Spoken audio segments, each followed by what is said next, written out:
안녕하세요. 오늘도 사연살롱을 찾아주셔서 감사합니다. 저는 수도권 모 대학가에서 꽃집 겸 디저트 카페를 운영하고 있는 40대 여성입니다. 저에게는 중학교에 다니고 있는 이제 막 사춘기에 접어든 아들이 한 명 있고요.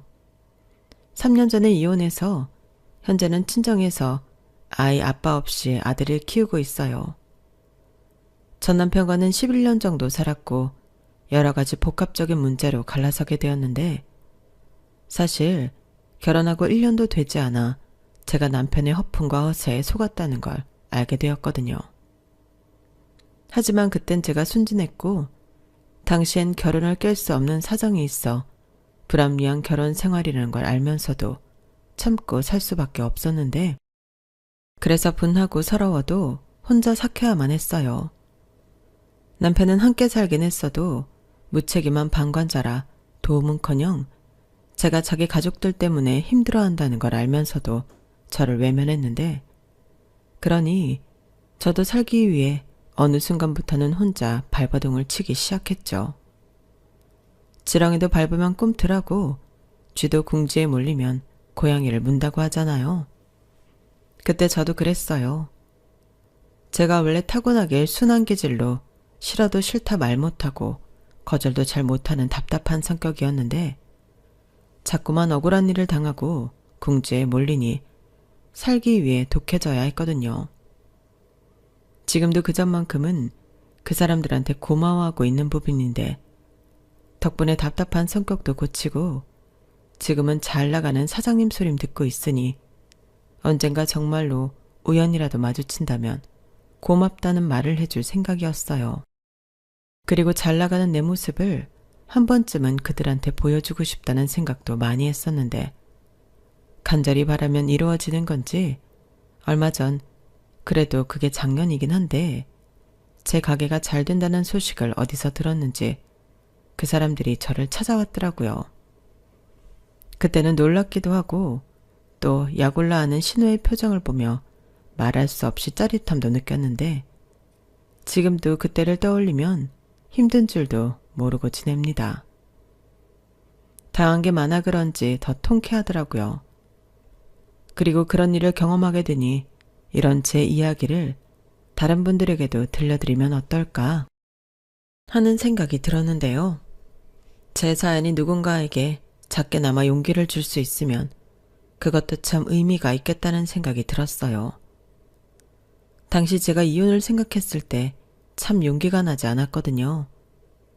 요즘 젊은 여자들은 다들 똑똑해서 이혼도 야무지게 잘하는 것 같은데 저는 그럴 자신이 없었어요. 따박따박 월급 들어오는 직장이 있는 것도 아니고 그렇다고 모아놓은 돈이 있는 것도 아닌 저에게 이혼은 사실 꿈같은 이야기였거든요. 그래서 저 혼자 이혼은 능력 있는 여자들만 자신있게 할 수 있는 거라고 생각했었는데요. 아마도 그걸 저만이 아니라 남편과 또 못된 시댁 식구들이 다 알고 있었던 것 같아요. 그러니 더 마음 놓고 저를 함부로 대했던 걸 텐데 훗날 이렇게 상황이 역전되는 날이 올 줄은 꿈에도 몰랐겠죠. 솔직히 저도 몰랐거든요. 그러니 지금의 이 상황이 누구보다 짜릿하고 통쾌한 일이 아닐 수가 없는데 지금부터 이 재미난 이야기를 여러분들께도 들려드리도록 할게요. 다소 문장들이 어설프더라도 끝까지 들어주세요. 처음 전 남편을 만나게 된 계기는 우연이었어요. 제가 당시 작은 꽃집을 운영하고 있었는데 전 남편이 제 가게에 꽃을 꽤 자주 사러 오는 손님이었거든요. 한두 번 볼 때는 몰랐는데 3번, 4번이 되니 자연스럽게 그 사람이 눈에 들어왔어요. 하우드는 멀쩡하고 옷도 단정하게 입은 게 여자친구가 꽃을 많이 좋아하나? 아니면 꽃 선물을 하는 걸 저 남자가 좋아하나?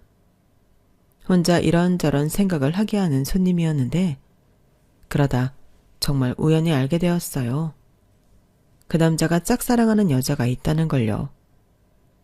그래서 수없이 거절을 당하고 있음에도 계속해서 고백을 하고 있던 거였는데 그 여자가 누군지는 모르겠지만 현명했던 거죠. 하지만 저는 아무것도 모르고 이번에는 거절당하지 말고 고백이 통했으면 좋겠다는 바람을 갖고 꽃 포장을 신경 써서 해주곤 했는데 역시나 결과는 변하지 않았어요. 오히려 그 여자가 더 질색을 하며 숨어버렸다고 했는데요. 그 충격 때문일까? 한동안 남편은 제 가게에 오지 않았어요. 하긴 꽃 선물을 할 여자가 없으니 제 가게에 굳이 올 필요가 없었겠죠. 그러다 저희 친정에 큰일이 닥쳤는데요. 저희 아빠가 형제라고 생각할 정도로 각별한 사람에게 보증을 서줬다가 그 책임을 고스란히 떠안게 되었어요. 빚이 말도 못했는데 이자까지 해서 좋게 10억은 되겠더라고요. 10억이라니 1억도 만져보기 힘든 돈인데 10억이라고 하니 거짓말처럼 느껴졌어요. 하지만 그 일은 거짓말이 아닌 우리 가족에게 닥친 현실이었고 돈을 빌린 아빠의 친구를 찾지 못하는 한 그 채무는 저희 가족이 갚아야 할 빚이 되었는데 그래서 저도 하는 수 없이 꽃집을 정리할 수밖에 없었어요. 작은 돈이라도 일단은 급한 불을 꺼야 했으니까요. 하지만 제가 꽃집을 정리하고 만들었던 돈이 1억이 채 되지 않았는데 당시 살고 있던 부모님 아파트는 물론이고 집에 돈이 될 만한 건 전부 팔았던 걸로 기억해요. 그런 일을 겪다 보니 저도 정말 힘들었는데 그러다 큰 고모의 주선으로 아직은 어린 나이인 24살에 맞선을 보게 되었어요. 말이 맞선이지 돈이 있는 집안의 아들이라며 제가 결혼만 하면 그 집에서 저희 친정 빚을 갚아주겠다고 해서 나간 자리였어요. 진짜 말도 안 되는 소리죠? 저도 처음에는 그렇게 생각했어요. 아니, 아들이 얼마나 못나고 하자가 많으면 이렇게 장가를 가겠다고 무리수를 둘까? 저도 제가 꼭 팔려가는 기분이더라고요. 하지만 그때는 찬밥 더운 밥을 가릴 때가 아니었고 제가 또 장녀라 일단은 나가보겠다고 했는데요. 그러자 저희 엄마가 그럴 필요 없다고 핏대를 세워가며 큰고모랑 싸웠어요. 형님, 아니 지금 말이 되는 소리를 해요. 진경이 나이가 몇인데 무슨 맞선을 보라는 거예요. 말이 맞선이지. 요즘 그렇게 딸 시집 보내는 집이 어딨어요? 옳게 진정해. 아니 나는 그냥 돈 있는 집이라고 하니 나가보라는 거야. 막말로 그 집 아들이 싫다고 하면 넌 볼 수도 없는 자리인데 왜 옳게가 열을 내? 내가 아는 언니가 소개해준 자리니까 그렇지. 그런 자리가 뭐 쉽게 들어오는 줄 알아? 됐어요. 나는 형님 동생이랑 이혼했으면 했지. 우리 딸 그렇게 시집 보낼 생각 없으니까 괜한 소리 애한테 하지 마세요.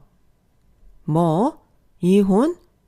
옳게 지금 내 동생 궁지에 몰렸다고 버리겠다는 거야? 아니, 막말로 내 동생이 진 빚도 아니잖아. 그냥 사람만 믿고 보증 한번 서줬다가 억울한 일 당한 건데. 그래서요. 아빠가 억울한 일 당했으니 우리 애더러 시집가서 몸값 받아오라고요? 옳게는 무슨 말을 해도 또 그렇게 천박하게 하니? 그리고 부모가 이런 상황이면 자식이 뭐든 해봐야지. 그럼 형님은 형님 딸한테도 그러실 수 있겠네요. 그럼 형님 동생이니까 형님 딸 그 집에 시집 보내요. 작은 아빠인데 조카가 도와줄 수 있는 거잖아요. 뭐야? 지금 나랑 한번 해보자는 거야? 왜 내 딸을 거기에 갖다 붙여? 내가 사고 쳤니? 형님도 그러는 거 아니에요. 우리 진경이 형님한테 조카잖아요. 사고는 형님 동생이 쳤는데 왜 조카한테 뭐라고 해보라고 그런 선자리를 들이미세요? 전 못 들은 걸로 할 거예요. 그러니까 형님도 제 얼굴 계속 보려거든 다음부터는 조심해 주세요. 나 참 기가 막혀서. 그래, 대신에 나한테 10원 한 장 도와달라고 하지 마. 알겠어? 신경을 써줘도 지랄이야. 그런 자리 소개해줬으면 얼씨구나 고맙다고 할 일이지. 큰고모는 그렇게 짜증을 내며 돌아가셨어요. 하지만 저한테는 너 잘 생각해봐. 부잣집에 시집갈 수 있는 기회일 수 있어. 이런 말을 남기며 약속 장소와 시간이 적힌 메모지를 주고 가셨는데 저는 고민 끝에 한번 나가나 보자는 마음으로 그곳에 가게 되었어요. 그런데 거기 앉아있는 남자가 제 꽃가게를 줄기차게 오던 거절남이었고 그 인연이 신기해 그냥 한번 나간 자리였지만 꽤 오랜 시간 그 남자와 이야기를 나누게 되었는데요. 그냥 처음에는 둘 다 이렇게 다시 만난 게 어이없고 신기해서 몇 마디 나누기 시작한 거였어요. 그런데 그렇게 계속 이야기를 나누다 보니 시간 가는 줄 몰랐고 이미 저희 집 사정을 듣고 온 그 남자는 대놓고는 아니었지만 자기가 여유가 있다는 걸 슬쩍슬쩍 내비쳤는데요. 제가 한심하게도 거기에 마음이 흔들렸어요. 적어도 나쁜 남자는 아니라는 확신이 있었고 꼭 돈 때문이 아니더라도 이 사람 정도는 괜찮겠다는 생각이 들었는데 그렇게 일주일에 두세 번씩 만나며 나름 데이트를 즐겼어요. 아무래도 집 분위기가 많이 우울하고 부모님이 싸우는 모습을 많이 봐서 그런지 나와서 데이트를 하고 있으면 그게 저한테는 잠깐이라도 숨 쉴 수 있는 구멍이 되더라고요. 게다가 남편은 저에게 호감이 있는지 저에게 무척이나 잘해줬고 맛있는 음식에 종종 선물도 받다 보니 저는 어느샌가 남편은 정말 결혼 상대로 보기 시작했어요. 그렇게 호감을 갖고 6개월 정도 만나니 남편이 먼저 결혼 얘기를 꺼내더라고요. 저기 우리가 만난 지는 얼마 되지 않았지만 집에서 자꾸 결혼 이야기를 해서 진경 씨는 어때? 글쎄요. 저희 집에서는 꼭 그렇진 않은데. 아, 그래? 내가 듣기로 집이 좀 힘들다고 하지 않았나? 그래서 우리 엄마는 겸사겸사 빨리 하는 것도 좋지 않냐고 하던데. 그건 맞긴 한데 결혼이라는 게 그래도 신중해야 하잖아요. 저희 엄마는 사실 저 맞선 자리 나가는 거 엄청 반대하셨거든요. 그래? 그건 몰랐네. 그랬구나. 근데 있잖아. 내가 그냥 하는 소리가 아니고 나는 우리가 만난 게 인연이라고 생각해. 사실 나도 맞선 자리 마냥 좋은 마음으로 나간 건 아니거든. 근데 그 자리에 진경 씨가 나오니까 나는 이게 운명인가 보다 했어. 만난 기간 중요하지. 근데 제일 중요한 건 우리 마음 아닐까? 나는 급해서라기보다 진경 씨를 행복하게 해주고 싶어. 걱정 없이 어떤 어려움 없이 그렇게 내가 지켜주고 싶은데 나한테 시집 오면 안 되나? 진경 씨만 좋다고 하면 진경 씨도 결혼해서 행복하고 진경 씨 집도 지금 겪고 있는 어려움에서 벗어날 수 있어. 근데 정말 그래도 되는 걸까요? 결혼은 두 사람이 좋아서 하는 건데 저희 집 돈 문제까지. 가족이 되는 건데 그게 뭐가 어때서. 일단 우리 엄마가 그렇게 생각해. 며느리가 친정에 근심이 있는데 어떻게 결혼 생활을 잘하겠냐고. 우리 엄마 아빠 없이 나랑 누나 둘 키운다고 고생 많이 한 사람이거든. 그래서 힘들고 어려운 사람 보면 못 지나치는 사람인데 아마 진경 씨 나랑 결혼하면 엄청 예뻐해 줄 거야. 못 믿겠으면 시집 와보라니까. 전 남편은 저렇게 사탕 발린 말을 술술 풀어놓으며 제 환심을 사려 애를 썼어요. 그리고 순진했던 저는 사람도 괜찮고 제가 시집가서 잘하면 우리 집도 경제적인 어려움을 해결할 수 있다는 생각에 결혼 결심을 하게 되었는데요. 그때까진 저 스스로도 제가 돈에 팔려가는 게 아니라 좋은 사람을 만나 결혼하는데 그 사람이 저희 집을 기꺼이 도와주는 거라고 생각했죠. 하지만 세상엔 공짜는 없었고 남편과 시댁은 제가 생각한 그런 사람들이 아니었는데 일단 돈이 여유가 있다는 것부터가 사실이 아니었어요. 아니, 여유가 있는 사람은 따로 있었는데 그 사람이 제 손이 신우였죠. 신우는 교회에서 대형 베이커리 카페를 운영하고 있었는데 그게 나름 유명한지 돈을 많이 벌고 있었어요. 그리고 시어머니와 남편도 거기서 일을 하고 있었고 저희 남편은 그야말로 가장 허드렛 일을 하며 잔 10원꼴이나 다르지 않았는데 그래도 시어머니는 엄마라고 신우가 월급인지 용돈인지 잘 챙겨주는 것 같더라고요. 때 되면 명품 선물도 하고 친구들이랑 여행도 다녀오라며 돈도 두둑하게 챙겨주는 것 같았는데 그렇게 받은 돈을 저와 남편에게 주셨던 거예요. 그리고 저희 집 보증빚도 시어머니가 살고 있던 아파트를 팔아 해주셨는데 그건 남편만 알고 있었을 뿐 저와 신우는 까맣게 모르고 있었죠. 그러다 시어머니가 당신 아파트가 아닌 작은 원룸에 전세로 살고 있다는 사실을 알고 신우가 뒤집어졌는데 저도 그때 모든 사실을 알게 되었어요.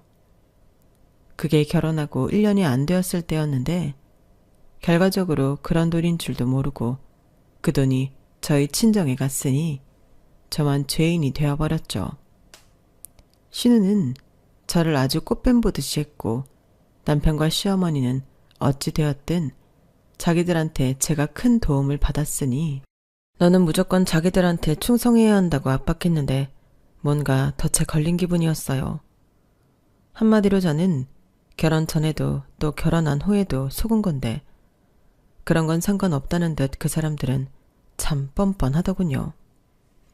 그리고 이제 다 까발려졌기 때문에 속이 시원했는지 그때부터는 아주 편하게 저를 부려먹었는데요. 그때도 역시나 무기는 자기들이 제 친정에 해준 돈이었어요. 싫으면 그 돈 도로 가지고 와. 이런 식으로 말을 하는데 제가 그 돈을 다시 가져올 수가 없잖아요. 게다가 싫든 좋든 그 돈 때문에 저희 집이 혼란해서 안정을 찾아갔는데 부모님은 저에게 미안한 감정이 있었겠지만 더 이상 독촉전화에 시달리지 않고 돈 걱정 없이 마음 편하게 살 수 있어서 얼굴이 많이 편해지셨더라고요. 그래서 속은 건 분하지만 어쩔 수 없다고 생각하며 현실을 그냥 받아들이기로 했는데요. 여기에 한술 더 떠 손이 시누이는 아주 저를 못 잡아먹어 안달이었어요. 제가 작정을 하고 돈을 뜯으러 남편과 결혼했다고 대놓고 떠들고 다니더라고요.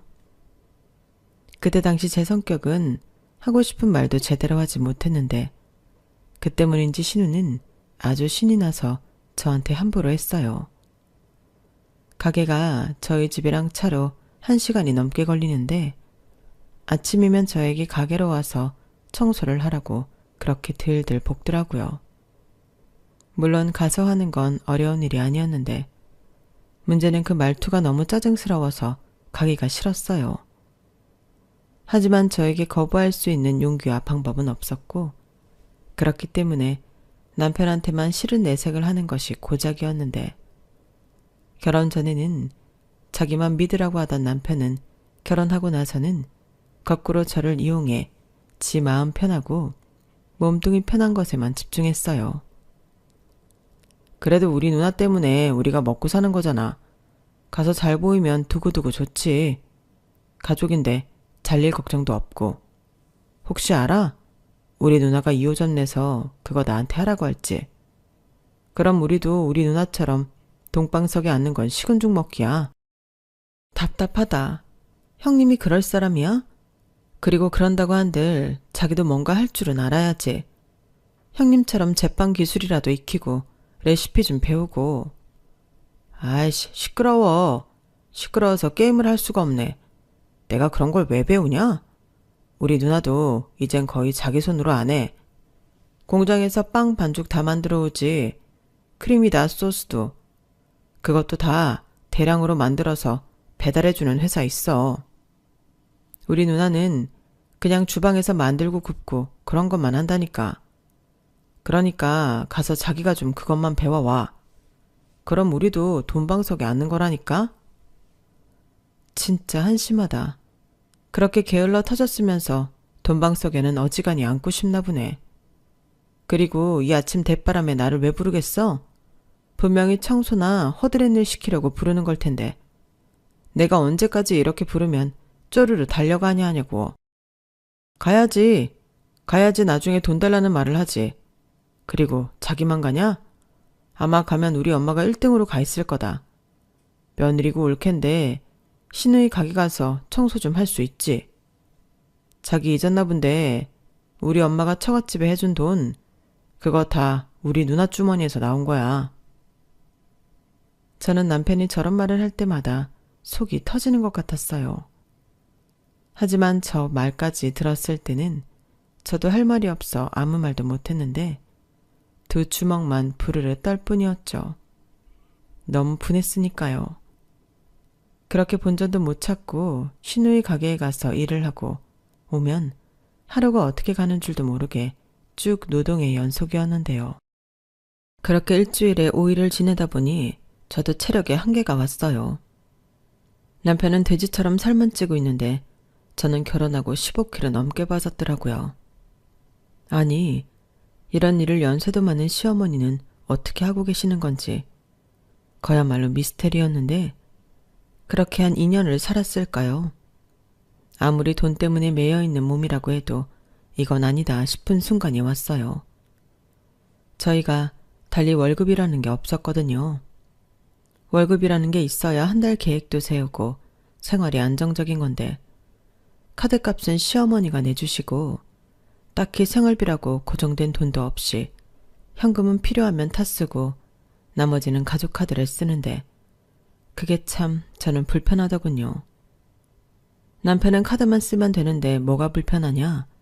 심지어 카드값도 자기 엄마가 내주니 걱정도 없어 좋지 않냐고 하는데 저희 시어머니가 카드 내역서를 아주 꼼꼼히 체크하는 분이셨어요. 아마 자기도 사장인 딸한테 돈을 받아 쓰는 입장이라 더 예민하게 구는 것 같았는데 그러니 제 화장품 하나, 옷 한 벌 사는 것도 그렇게 눈치가 보이더라고요. 그래서 한 번은 그냥 내가 직장을 다니겠다 얘기를 했는데 집안이 발칵 뒤집어졌어요. 뭐? 일을 하겠다고? 아니 지금 우리 가게도 바빠 죽겠는데 무슨 일을 해? 엄마, 며느리 교육을 어떻게 시키는 거야?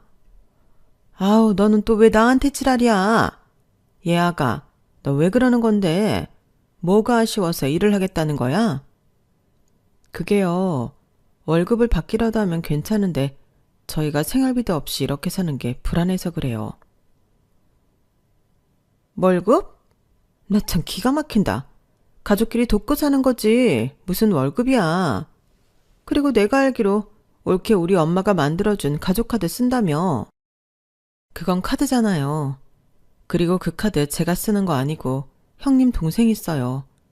그리고 매번 필요할 때마다 돈 달라고 하는 것도 그렇고 제가 여기서 일을 하는데 돈 받을 때마다 눈치 보는 건 아니잖아요. 진짜 어이없다. 이래서 머리 검은 짐승은 거두는 게 아니야. 올케 친정에 들어간 돈 벌써 잊었어? 그럼 올케는 그 돈 갚는다고 생각하고 더 열심히 일해야지. 뭐? 여기서 일하는데 왜 돈 받을 때마다 눈치를 보냐고? 나랑 장난해? 그럼 네가 눈치를 봐야지. 마음 편하게 살면 그게 사람이냐? 형님, 말 함부로 하지 마세요. 네가 지금 나 성질 돋우고 있잖아. 좌우간 딴 생각하기만 해. 사람이 말이야, 양심 있어야지. 그나마 가족이라 여기까지 하는 줄만 알아. 엄마도 이렇게 단돌이 좀 잘해. 내가 이런 것까지 신경 써야 해? 가뜩이나 바빠 죽겠는데. 바쁘면 가서 일을 해. 왜 자꾸 너는 엄마한테 그러니? 그리고 아가, 너도 그렇다. 이제 상황 파악 다 됐을 텐데 제 성질 좀 건드리지 마. 우리 집은 제가 대장이야. 너는 어떻게 된 게 하나만 알고 둘은 모르냐? 네가 살살살 입속에 혀처럼 굴어야 너도 네 남편도 살 길이 열리는 거야. 너 편하게 살고 싶지 않니?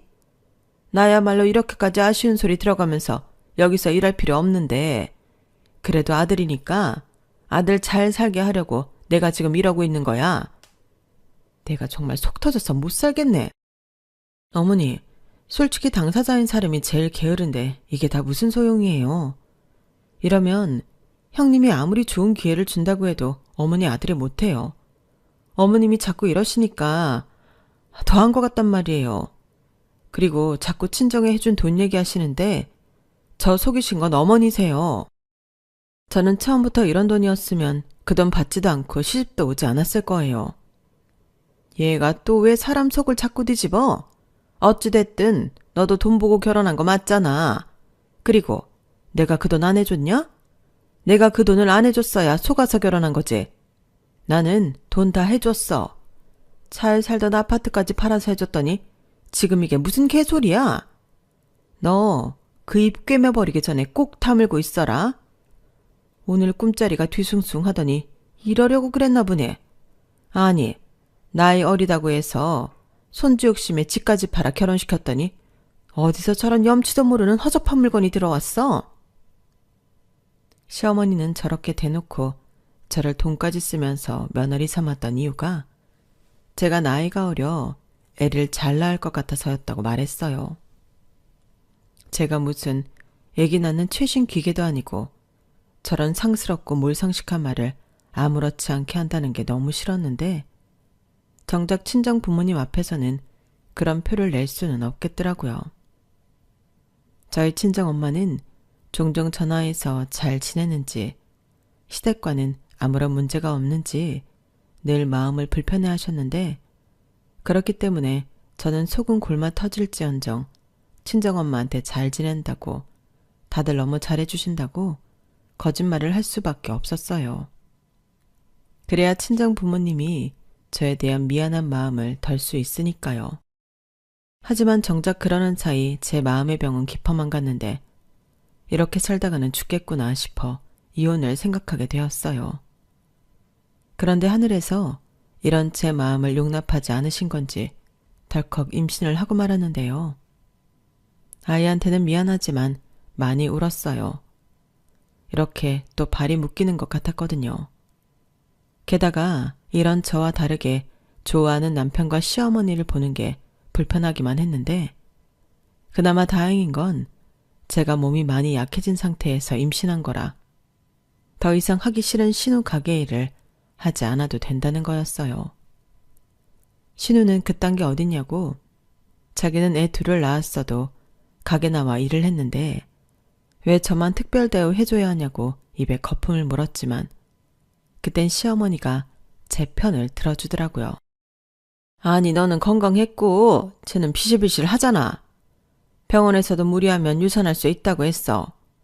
절대 안정하라고 하는데 어떻게 여기로 와서 일을 하라고 하니? 엄마, 지금 친손자 외손자 차별하는 거지? 병원에서는 다 그렇게 얘기하는 거야. 그냥 하는 소리라고. 누구 내 안 가져봤어? 임신이 아주 벼슬이지. 그만해. 어떻게 얻은 귀한 손잔데 너는 고작 그 10달을 못 참냐? 엄마가 더 일하면 되잖아. 준석이도 있고. 원래 우리 셋이 잘했는데 왜 이제 와서 그래? 진짜 간사하다. 며느리 생겨서 공짜로 일 시킬 사람 생기니 좋지 않냐고 하더니 임신했다고 사람이 아주 너그러워졌네? 에이 누나 좀 그만해라. 내가 봐서 안정이 되면 운동 삼아 가게 나가라고 할게. 지금은 진짜 아니야. 입덧한다고 하루 종일 토하는데 여기 와서 그러라고? 누나는 그랬으면 좋겠어. 그렇게 시어머니와 남편이 저를 감싸서 그 가게 일을 안 하게 되었는데 솔직히 그 소리를 옆에서 다 듣고 있던 저는 고맙지도 않았네요. 특히 남편 말에는 성질이 나서 참을 수가 없었어요. 운동 삼아서 가게를 나가라고 하겠다니. 저게 남편이 또 애기 아빠가 할 소리인가요? 이런 말 정말 하기 싫고 제 얼굴에 침 뱉는 거 알지만 저는 그때부터 다 포기하고 살았어요. 무언가 변할 수 있다는 희망이라는 게 전혀 보이지 않았거든요. 거기에 임신까지 했으니 이혼을 하더라도 혼자 나가 살 자신도 없었는데요. 그러니 그냥 될 대로 되라. 딱 그런 심정이 되어버렸죠. 그래도 그나마 다행인 건 싫어 죽겠는 신우 가게에 나가 일을 하지 않아도 된다는 건데 그 10달도 금방이었어요. 중간에 신우가 이제 안정기도 됐으니 당장 가게로 튀어나오라고 생떼를 부리긴 했어도 깔끔하게 무시했는데 그렇게 10달을 보내고 저는 건강한 아들을 낳았죠. 그러자 시어머니가 장손이라며 엄청 기뻐하셨는데요. 처음으로 저에게 수고했다, 고맙다, 네가 큰일을 해줬다. 라며 칭찬을 해주시더군요. 남편도 아이를 낳고 직후에는 아빠가 되었다는 책임감에 정신을 차리는 것처럼 보였어요. 저더러 자기는 이제 새로 태어났다면서 아들에게 부끄러운 아빠가 되지 않을 거라고도 했는데 제가 단순한 건지 그때는 그게 희망이라고 여기며 마음을 다잡았어요. 저 역시 엄마가 되고 보니 욕심이 생겼거든요. 그래서 그때부터는 싫은 내색 하나 없이 신우 가게에 가서 일을 했고 전에는 하기 싫어서 시키는 일만 했다면 그때부터는 제가 알아서 일을 하며 배울 수 있는 건 어깨너머로 배우고 익혔는데 그러자 신우는 이제야 제가 정신을 차렸다며 더 편하게 일을 시켜 먹었어요. 나중엔 가게 일도 거진 전부 저에게 맡기고 자기는 쉬는 날도 많아졌죠. 솔직히 쉬는 건지 바람이 났는지는 알 수 없는데요. 아무튼 그게 제가 아이를 낳고 한 7, 8년이 된 후였는데 시어머니도 제가 가게 일을 많이 하게 된 것에 뿌듯해 하시는 것 같았어요. 시어머니는 신우한테는 비밀이었지만 내심이 가게를 자기 아들이 넘겨받길 바라셨거든요. 그러니 제가 가게 일에 전반적으로 개입하고 돌아가는 추세를 알고 있다는 것이 안심이 되는 것 같았는데 역시나 문제는 남편이었어요. 아들이 태어나고 정신을 차렸나 보다 했던 남편은 그 약발이 몇 달이 가지 않았거든요. 그리고 시어머니는 그런 아들한테도 뭐라고 하지 않았는데 아무래도 남편이 저 모양인 건 시어머니 영향이 컸던 것 같더라고요. 그래놓고 결혼했으면 제 몫이라고 저더러 자기 아들을 고쳐보라고 하는데 그게 말이 되는 소린가요? 막말로 엄마 말도 안 듣는 사람이 마누라 말을 듣겠냐고요. 그건 그저 저희 둘 보고 피 터지게 싸우라는 말과 같은 말이었어요. 그래서 어느 순간부터 저도 남편을 포기하게 되었는데 누가 그랬잖아요. 포기하면 편하다고요. 그 말은 정말이었어요. 그냥 기대를 하지 않으니 화도 나지 않더라고요. 하지만 그렇다고 문제가 아주 없던 건 아니었는데요. 제가 신우 대신 모든 일을 맡아서 하다 보니 직원들이 저를 마치 사장처럼 따랐었거든요. 그런데 그걸 신우가 오랜만에 가게에 왔다가 보게 되었고 기분이 나빴는지 저더러 사장 행세를 한다며 뭐라고 하기 시작했어요. 그런데 원래도 못돼 처먹은 성격이라 무시하려고 해도 그날은 그럴 수가 없었는데 아주 제 자존심을 묵살하려고 하더군요. 그래서 그날은 저도 참지 않았어요. 그러자 신우가 더 열이 받은 것 같았는데 제가 자기 가게를 뺏으려고 사기를 계획하고 있다며 망상에 가까운 헛소리를 하더라고요. 너 처음부터 우리 집 돈 보고 시집 왔잖아. 내 말이 틀려? 아니라고요. 저도 속아서 결혼한 거라고요. 웃겨? 누가 그 말을 믿어준대? 야, 너도 정말 염치 좀 갖고 살아라. 시집 오자마자 그 큰 돈을 친정에 턱 하고 갖다 줬으면 죽었다 생각하고 식모처럼 살아야지. 어디서 니까짓 게 내 가게를 넘봐? 제가 언제 형님 가게를 넘봤다고 그러세요. 형님이 저한테 다 떠넘기고 놀러 다닌 거잖아요. 누가 놀았대. 나도 할 일이 있어서 그랬어. 뭐가 됐든요. 형님이 저한테 다 떠넘기셨으니 저라도 열심히 일한 것밖에 없는데 왜 이제 와서 이러세요? 저 고맙다는 말은 기대도 하지 않았지만 이렇게 어이없는 소리를 들을 줄 몰랐어요. 이게 끝까지 잡았대네. 너 내가 매출 기록이랑 지출 내역 다 봤거든? 네가 아주 500만 원씩 따박따박 가져갔더라. 이렇게 야금야금 얼마나 헤쳐먹은 거야?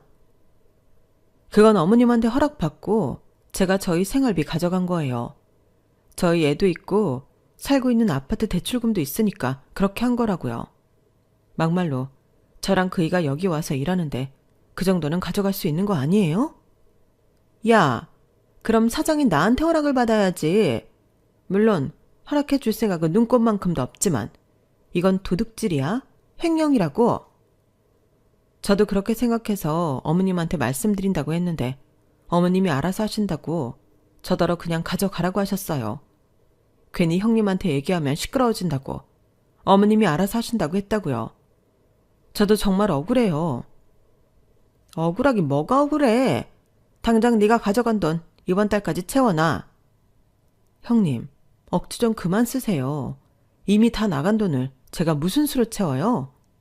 이게 정말 내가 말로 하니까 나를 만만하게 하나. 너 오늘 나한테 제대로 혼 좀 나야겠다.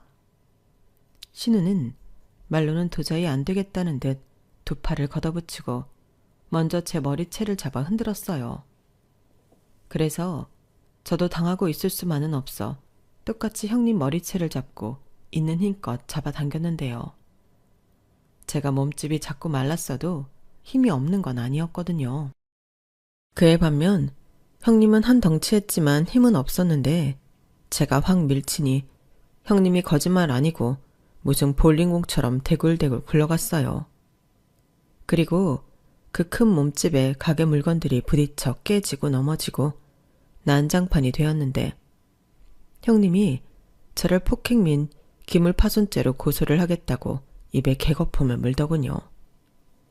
그러자 시어머니가 저더러 신우한테 미안하다고 빌라고 했고 저는 싫다고 그날 이후 가게에 나가지 않았는데요. 자기 누나한테 연락을 받은 건지 남편이 아주 저를 못 잡아먹어 난리였어요. 자기 누나가 앞으로 10원 한 장 우리한테 주지 않겠다고 했다며 저더러 책임지라고 몰아세우는데 저게 남편인가 싶더라고요. 아무리 남편이 남의 편이라는 말에서 줄인 거라고 했지만 그 순간은 남편도 용서할 수 없었어요. 아니, 평소에도 제 인생의 남편은 용서할 수 없는 존재였죠. 그래서 똥인지 된장인지 구별도 못하는 이 인간과는 더는 못 살겠다고 판단해서 이혼하겠다고 말했는데요. 그 순간에도 남편은 그걸 제가 홧김에한 소리로 여겼는지 아이고, 이혼? 그래, 네 맘대로 해라. 아주 네 맘대로 재산 분할도 하고 다 해. 라고 했는데 못할 것도 없었어요. 그래, 말 나온 김에 우리 진짜 계산 좀 똑바로 해보자. 나 시집 와서 우리 친정에 돈 가져다 줬다는 이유로 뭐 하나 받은 거 없이 자기 누나 가게에서 식모살이 했는데 자그마치 10년이다. 그럼 나 그 돈 이미 다 까고도 남은 것 같아. 그리고 당신 누나가 나한테 함부로 하고 막말했지? 나 그거 위자료 청구 소송할 거야. 형님이 나 고소한다고 했으니까 어디 한번 해보자고. 나도 이런 날이 올 것 같아서 문자랑 통화 녹음, 가게 CCTV 파일까지 다 챙겨놨거든? 그런데 당신은 반간만 했지? 반간도 이혼 사유야. 다 알면서도 모른 척 했잖아. 이참에 어디 누가에게나 제대로 붙어보자. 제가 이렇게 속사포처럼 말을 하니 남편이 놀란 얼굴이더라고요. 그러고는 아니 성격이 왜 이렇게 변했냐며 저를 이상한 사람 취급을 했는데 그러라고 했어요. 어차피 이혼하면 남인데 제가 그 인간한테 잘 보여야 할 이유는 없잖아요. 그리고 실제로 법원에 가서 이혼 서류도 가져오고 합의 이혼할 건지 소송을 할 건지 제가 물었는데 그제야 남편이 심각성을 깨달은 듯 보였어요. 그리고는 자기 엄마랑 누나한테 찌질하게 SOS를 치더라고요. 그러자 총알처럼 그 두 사람이 저희 집으로 왔는데 신우가 먼저 저에게 다짜고짜 소리를 치더라고요. 제가 제 발이 저려서 내빼려고 수작을 부리는 거라고 개소리를 짓거렸어요. 진짜 지랄생 쇼를 하고 자빠졌네. 네가 이혼하겠다고 하면 우리가 발발거릴 줄 알았냐? 진짜 생긴 거랑 다르게 가지가지 한다.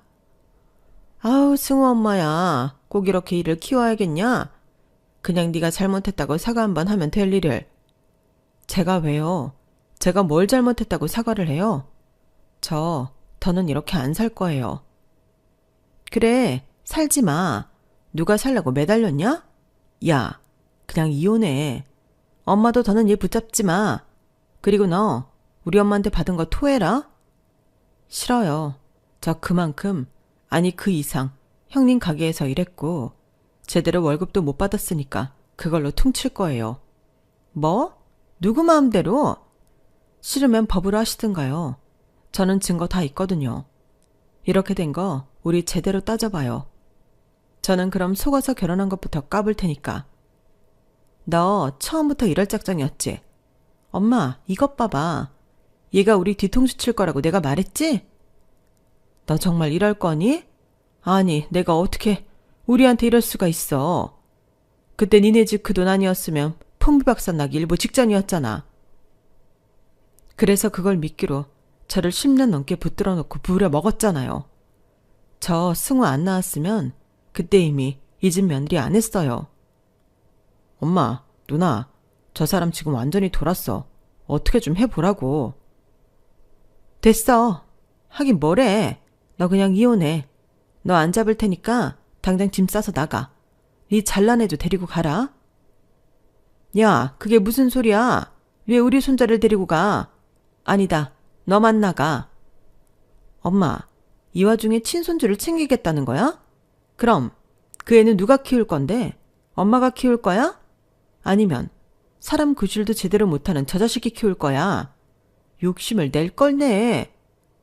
그래도 어떻게 내 핏줄을 포기하니? 나는 그럴 수 없다. 우리 애들 있잖아. 우리 애들은 뭐 남의 핏줄이야? 엄마는 꼭 결정적일 때 사람 열받게 하더라. 내 덕에 지금 엄마가 호강하고 사는 거야. 몰라? 여기 있는 사람 중에 내 돈 안 먹은 사람 있어? 사람들이 뻔뻔해도 정도가 있지. 야, 너 네 아들 데리고 당장 꺼져. 고맙네요. 저는 혹시라도 우리 아들 때문에 이번에도 발목 잡힐까 걱정했는데. 그럼 저희 아들 양육권, 친권 제가 가져오는 걸로 알고 가겠습니다. 그리고 당신 거기 합의이혼 서류에 도장 찍어. 거기 보면 양육비 선정해 놓은 것도 있고 재산 분할도 있는데 잘 보고. 저는 그렇게 말하고 짐이라고 할 것도 없이 단촐하게 아들을 데리고 친정으로 왔어요.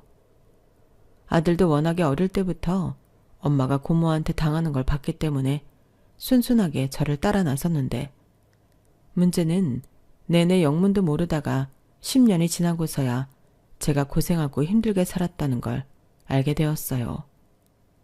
그 때문인지 저희 엄마는 쓰러지시기까지 했는데 저희 아빠는 고모를 찾아가서 따지기도 했죠. 하지만 고모는 이제 와서 왜 그러냐고, 자기 덕에 사돈한테 돈 받아 지금 그렇게 사는 거 아니냐고 대판하신 모양이었고, 그렇게 저희 아빠는 당신의 누나인 고모와 절연을 하시겠다고 했는데 저는 솔직히 고모를 원망하진 않았어요. 어찌됐든 선택은 제가 했고 그들이 작정하고 속인 건데 고모 탓을 할 수는 없죠. 그리고 어차피 저들도 제가 요구한 이혼을 거부할 것 같지도 않았는데 저는 그냥 친정 빚 갚고 10년 만에 집에 돌아온 셈 치려 했어요. 하지만 남편은 무슨 미련인지 민기적거렸고 금 8개월 정도를 질질 끌었는데 제 마음이 달라질 리가 없고 자기 누나도 완강하니 어쩔 수 없다는 듯 나중엔 도장을 찍더라고요. 그때 제가 지금 도장 찍어주면 양육비도 안 받겠다고 했는데 그러자 그게 솔깃하긴 했는지 남편이 도장을 냉큼 찍었어요. 사실 양육비를 달라고 해도 이 인간 제때 줄 거라는 믿음 따윈 없었던 터라 솔직히 이러든 저러든 저는 상관이 없었는데 그렇게 꼬박 11년 만에 결혼 생활을 청산할 수 있었죠. 남들은 이혼할 때 아주 진흙탕 싸움을 한다고 하던데 그들은 저를 무시했기에 순순하게 이혼을 받아들였어요. 그리고 저는 몇 달은 친정에서 힘들었던 몸과 마음을 추슬렀고 많이 늦었지만 취업을 하기 위해 노력을 시작했는데요. 이걸 보고 천운이라고 하는 건지 저희 집을 발칵 뒤집어 놓았던 문제의 아빠 친구가 저희 집을 찾아오셨어요. 행색을 보니 그동안 정말 고생을 많이 한 것 같았는데 자기는 죄책감 때문에 한시도 편하게 살지 못했다고 하더라고요. 솔직히 그 말을 듣는데 저와 엄마는 그 아저씨가 용서가 되지 않았는데요. 저희 아빠는 눈물을 흘리며 무슨 사정이 있었겠지 생각하셨답니다. 그때까지 몰랐는데 어릴 때부터 그 친구분이 저희 아빠를 물심양면으로 도왔다고 하더라고요. 그리고 그 아저씨는 지금이라도 자기 대신 고생한 저희 가족에게 빚을 갚고 싶다며 가슴에 품고 온 큰 쇼핑백 하나를 내밀었는데 그게 열어보니 다 현금이었어요. 자기가 통장을 만들 수 없어 이렇게 모았다고 하셨는데 그걸 나중에 은행에 가서 세어보니 20억 가까이 되는 돈이라고 하더라고요. 그러자 아빠가 이걸 다 받을 수는 없다며 반은 돌려주겠다고 하셨는데 친구분은 아니라며 이자까지 친 거라고 받으라고 했고 자기는 이번에 외국에 나가 다시 인생을 살아볼 생각이라며 잘 지내라고 하셨는데 이걸 고맙다고 해야 하는 건지 저는 어안이 벙벙했어요. 하지만 저희 아빠의 무거웠던 마음이 풀렸으니 그것만은 감사하다 생각했는데 아빠가 그 돈을 전부 저에게 주시더라고요. 아빠, 이걸 왜 나한테 줘? 너한테 줘야지. 네가 아빠 때문에 그 고생을 10년 넘게 했는데. 아빠가 늦었지만 정말 미안해. 아빠도 참, 다 지난 일인데 뭘 그래. 그리고 이 돈은 못 받아요. 엄마 아빠는 고생 안 했나 뭐. 엄마 아빠는 너에 비하면 편하게 살았지. 딸이 그런 모진 시간을 견디고 있는 줄도 모르고. 그래. 엄마는 진짜 지난 10년을 생각하면 오장육부가 다 뒤틀리는 기분이야. 그러니까 너 이거 가지고 지금이라도 하고 싶은 거 있으면 하고 살아. 너는 그럴 자격이 충분해. 엄마, 그래도 이렇게 많은 돈을. 네가 지나온 시간들을 어떻게 돈으로 환산하겠니? 이 돈도 부족하지. 아휴, 그래도 이렇게라도 돼서 얼마나 다행이니. 엄마는 이제야 숨통이 조금 트이는 것 같다. 그렇게 친정 부모님은 저더러 그 많은 돈을 알아서 쓰라고 주셨어요. 그리고 차마 그 돈을 저 혼자 다 쓸 수는 없어 친정 부모님과 함께 살 2층 집을 마련하고 제 가게를 다시 차릴 생각이었는데요. 저는 여전히 꽃을 사랑했고 다시 기회가 있다면 꽃집을 하고 싶었거든요. 그러다 가게 자리를 물색하던 중 지금의 대학가 근처 매장을 소개받게 되었는데 거기가 처음부터 규모가 꽤 있는 카페였어요. 그걸 본 순간 떠올랐죠. 플라워 앤 디저트 카페를 해봐야겠다고요.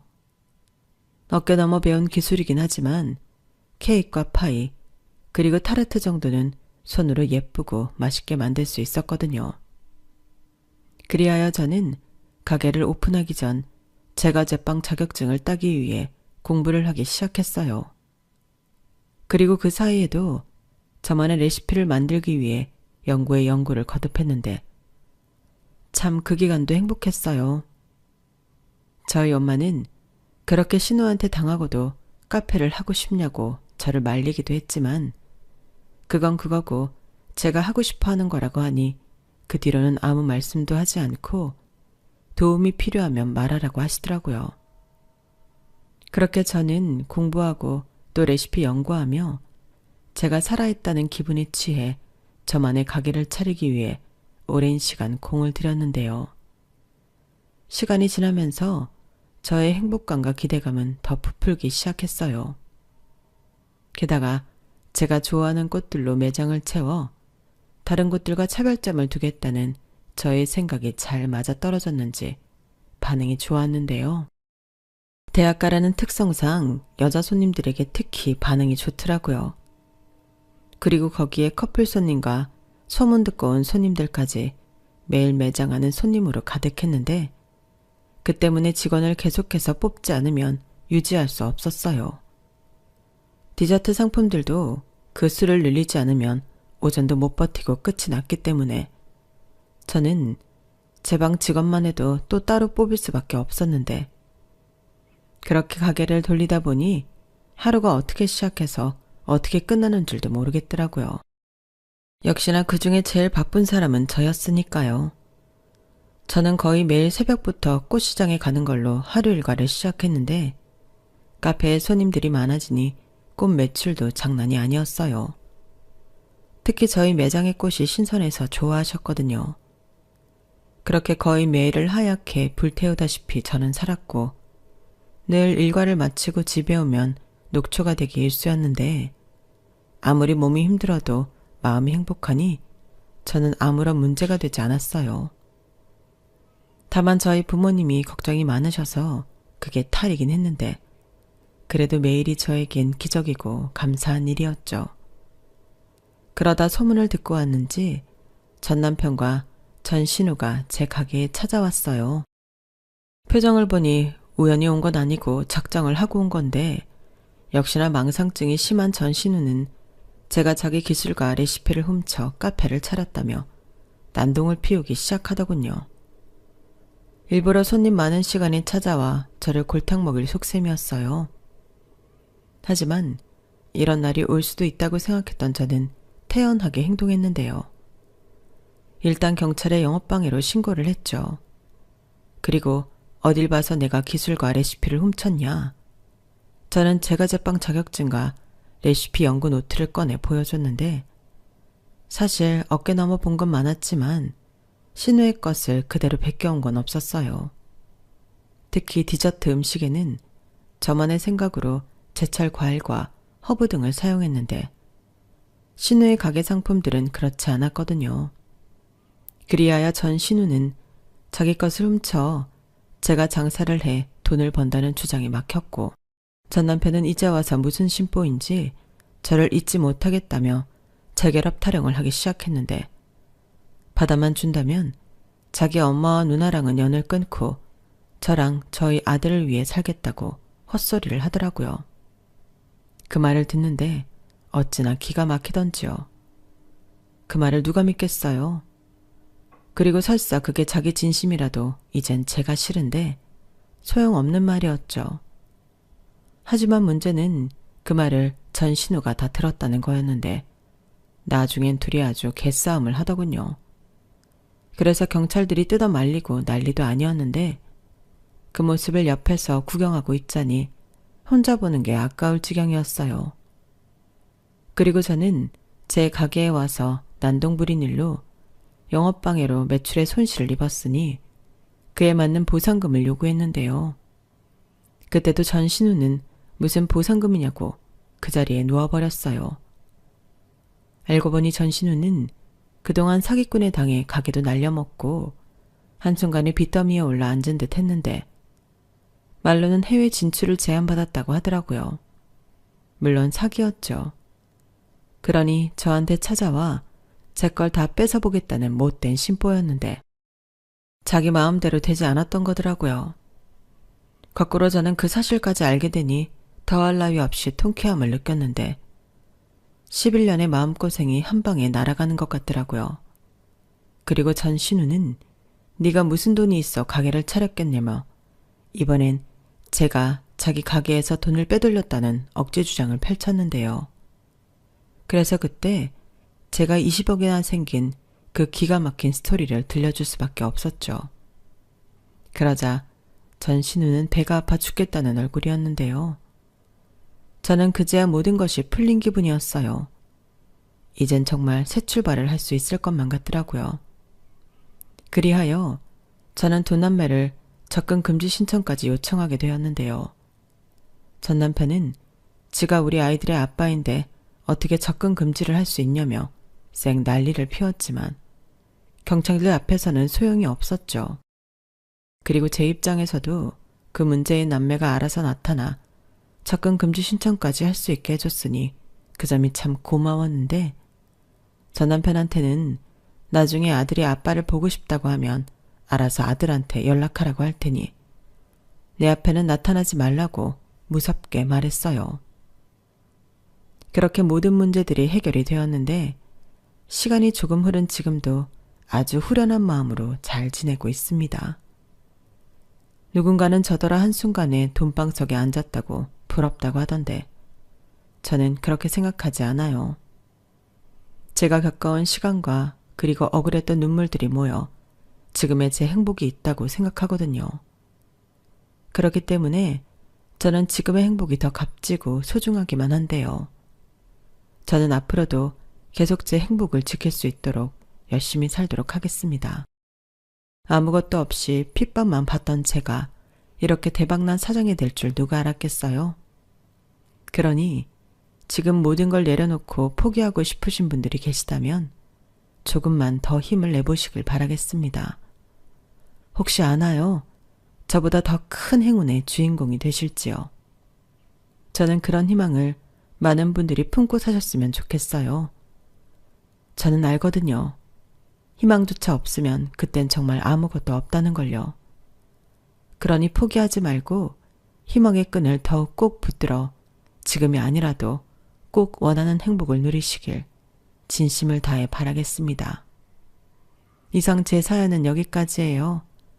쓰다 보니 사연이 많이 길어졌는데 부디 재미있는 시간이었길 바라봅니다.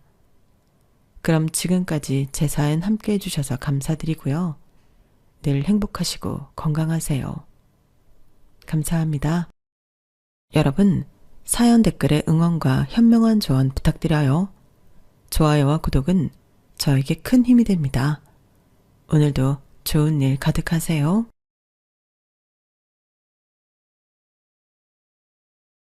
안녕하세요. 오늘도 사연 살롱을 찾아주셔서 감사합니다. 왜 그런 말이 있잖아요. 사람 나고 돈 났지 돈 나고 사람 났냐고. 그런데 세상을 살아가다 보면 사람보다는 돈이 먼저일 때가 많은 것 같더라고요. 남들이 돈 없다고 무시하는 건 그래도 참을 수 있는데 가족이 그럴 때면 정말 속절없이 마음이 무너지곤 하더군요. 제가 시집와서 10년 넘게 살면서 저희 시어머니한테 상처를 많이 받았어요. 이유는 하나였어요. 제가 없는 집 자식이란 거였죠. 저보다 5살이나 어린 동서 앞에서 친정 때문에 시어머니한테 차별을 당할 때면 다 때려치우고 이혼해버릴까 하는 생각이 들었던 게 한두 번이 아니에요. 동서가 있는 집 딸이라서 시댁에서도 대우받고 사는 거야. 누가 뭐라고 합니까? 그런데 왜 제 친정을 동선의 집이랑 비교하면서 무시하고 괄시를 하냐고요. 정말이지 그동안 시어머니한테 쌓인 감정을 풀어내자면 사흘 밤낮을 떠들어도 모자르지만 그래도 이번에 제대로 복수할 수 있어서 10년 묵은 채증이 쑥 내려간 기분이랍니다. 그럼 사설은 이쯤에서 접어두고 본격적으로 제 사연을 소개해 드릴게요. 저는 유복녀로 태어나서 결혼 전까지 엄마랑 둘이 살았어요. 아빠는 전기 배관공이었는데 제가 태어나기도 전에 사고로 세상을 떠나셨거든요. 남편도 없이 혼자 딸을 키우고 살던 엄마는 정말 안 해본 일 없이 고생을 많이 하셨어요. 변변한 친정도 없어서 젖먹이었던 저를 돌봐줄 사람이 없어서 전전긍긍 하시면서도 이렇게 멀쩡히 저를 키워내신 걸 보면 정말 대단한 분이라는 생각이 들 정도예요. 저희 집 살림이 어렵긴 했어도 억척스러운 엄마 밑에 자란 덕에 밥을 굶어본 적은 없었어요. 늘 주위에서 얻어다 입히는 옷만 입고 자랐어도 비누 냄새가 폴폴 나도록 깨끗하게 빤 옷을 입고 자랐고요. 그게 다 자는 시간도 줄여가며 저를 위해 희생하신 엄마 덕분이었죠. 하지만 정작 엄마 딸로 살아야 했던 저로서는 이런 상황이 늘 고맙게만 느껴졌던 건 아니에요.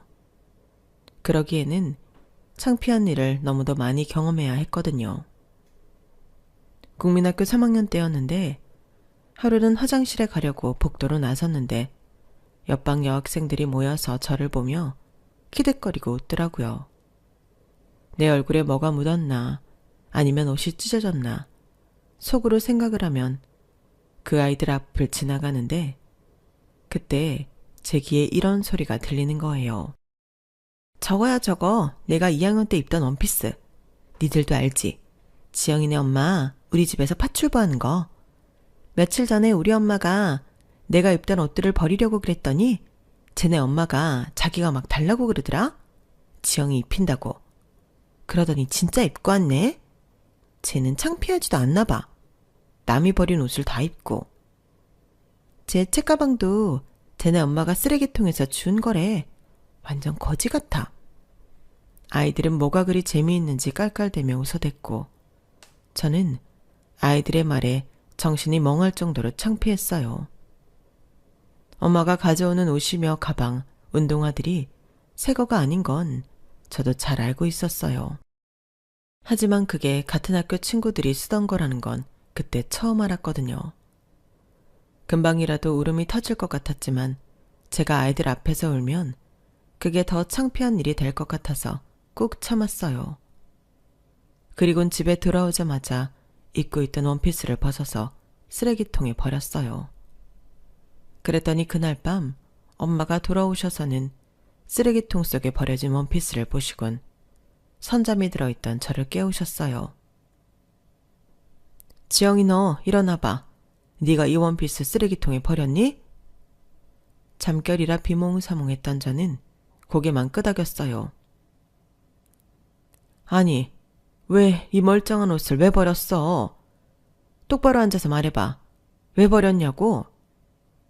무섭게 다그치는 엄마를 보자 낮에 있었던 창피함보다는 엄마한테 혼날 거라는 두려움이 더 컸어요. 그래서 울먹이며 말했어요. 애들이 놀린단 말이야. 남이 버린 옷 주워다 입는다고. 엄마가 쓰레기통 뒤져서 가져온 가방 메고 다닌다고. 거지라고 놀린다고. 그 말에 엄마는 잠시 아무 말도 못하셨어요. 그래서 엄마도 제 마음을 이해하시나 보다 생각했는데 잠시 뒤 엄마는 제가 버린 옷을 수도가로 들고 나가 빨기 시작하셨어요. 저 보란 듯이 몇 번이나 헹구고 물기를 꽉 짜서는 탈탈 털어 들고 오셨어요. 자, 봐. 이게 더러워 보이니? 어디 찢어진 데라도 있어? 아니면 누가 입다 버린 옷이라고 적혀있기라도 해? 아니지. 네가 봐도 멀쩡한 옷이지. 남이 입던 옷이면 어때? 깨끗하게 빨아서 잘 다려 입는데. 엄마도 어릴 때 동네 언니들이 입던 옷 물려입고 자랐어. 엄마만 그런 줄 아니? 밖에 나가서 물어보면 대부분의 사람들이 다들 그렇게 입고 자랐다고. 멀쩡한 옷을 버리는 게 잘못이지. 그걸 얻어다 입는 게 뭐가 잘못됐다는 거야. 앞으로 친구들이 또 그렇게 놀리면 네가 당당하게 말해. 그래, 나 이 옷 얻어다 입었다. 그래서 뭐? 이렇게 말하라고. 그럼 걔들도 찍소리도 못할 테니까. 네 스스로 당당하면 남들이 뭐라고 하든 아무 상관없는 거라고. 엄마 말 알아듣겠어? 그땐 엄마가 무서워서 알겠다고 대답은 했지만 그래도 창피한 건 창피한 거였어요. 국민학교에 다니는 내내 아이들이 저를 거지라고 불렀다는 걸 엄마는 몰랐으니까 이런다고 생각했었죠. 그래서 저는 생활력이 강한 엄마가 자랑스럽기보다는 늘 창피했어요. 그건 중학교, 고등학교에 들어가서도 마찬가지였어요. 그런데 엄마에 대한 이런 생각이 한순간에 변해버린 사건이 생긴 거예요. 지금도 대입을 앞두고 고3 학생들이 학원에 과외에 사교육을 많이들 받잖아요. 저도 그때도 마찬가지였어요. 반에서 5등 안에 드는 애들 치고 학원 하나 안 다니고 혼자 공부하는 애는 저 하나뿐이었거든요. 다행히도 EBS에서 내신 관련 수업과 수능 대비 수업을 해주었기 때문에 그 강의를 듣고 공부를 할 수 있어서 나름 내신과 수능도 혼자 준비할 수 있었어요. 없는 집에서는 좋은 대학을 나와 좋은 직장을 얻는 게 성공하는 지름길이라는 소리를 들어와서 그랬는지 제 목표는 딱 하나뿐이었어요. 인서울 대학에 들어가는 거.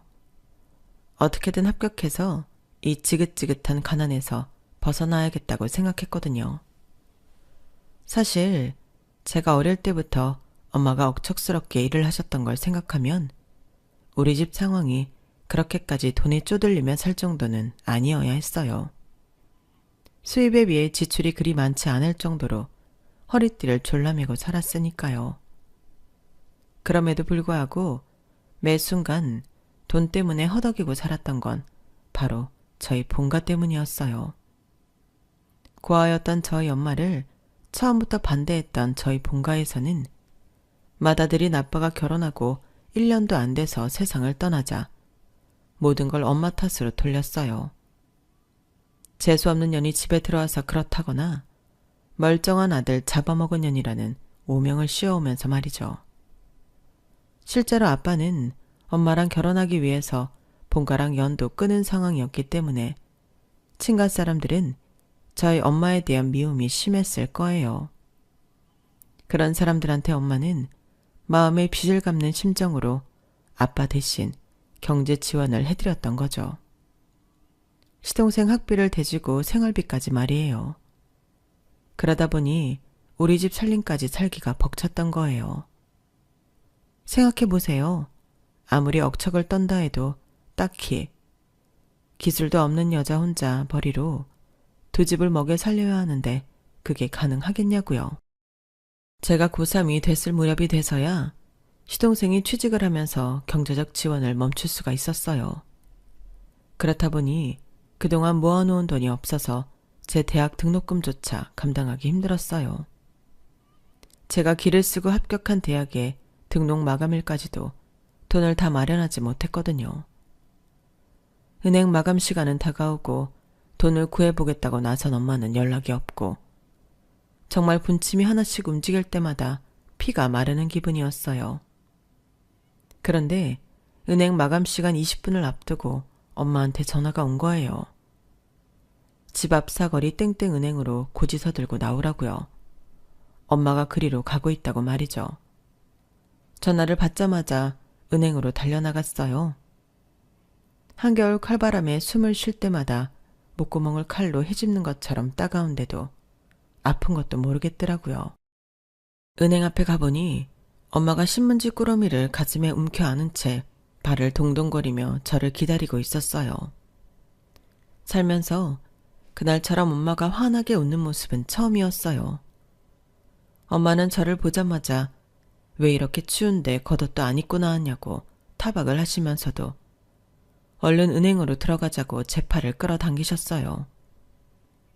그렇게 마감 시간 5분여를 남기고 은행 창구에 앉아 등록금 납부를 하게 됐는데 직원이 지폐 개수기로 돈을 세면서 몇 번이나 고개를 갸웃거리더라고요. 그렇게 3번이나 연달아 세어보더니 손님, 납부하시려는 금액에서 5만 원이 부족한데요. 그 말에 엄마는 그럴 리 없다고 다시 한번 세보라고 말했지만 결과는 같았어요. 순간 엄마도 저도 얼굴이 흑빛으로 변해버렸어요. 마감 시간은 다가오는데 엄마도 저도 수중에 있는 돈이 그게 다였기 때문이었죠. 단돈 5만 원에 하늘이 무너지는 경험을 하게 된 거예요. 그 순간 저는 머리가 텅 빈 것처럼 멍해져서 아무 말도 못하고 있었는데 엄마가 바들바들 떨리는 손으로 창구 직원 손을 잡으며 그러시더라고요. 저기요, 이거 우리의 대학 등록금이에요. 오늘까지 납부 못하면 우리의 대학 입학 취소된다고요. 제가 모자라는 돈 꼭 갖다 드릴 테니까 어떻게 좀 안 될까요? 내가 맞춰서 받아온다고 한 건데 어떻게 돈이 부족하게 됐는지 모르겠네요. 제발 부탁 좀 드릴게요. 하지만 창구 직원으로서도 어쩔 도리가 없는 일이었어요. 처음 보는 사람한테 자기 돈 5만 원을 줄 수는 없으니까요. 창구 직원은 몇 번이나 죄송하다며 거절을 했어요. 그런데 그때 뒷자리 책상에 앉아있던 직급이 있어 보이는 분이 저희 창구 쪽으로 오시더니 자신의 지갑에서 10,000원짜리 5장을 꺼내 내미시지 뭐예요. 이 돈은 갚지 않으셔도 됩니다. 제가 따님 대학 입학 선물로 드리는 거니까요. 학생, 좋은 대학에 합격한 거 축하해요. 공부 열심히 하세요. 알고 보니 그분은 그 지점 차장님이셨어요.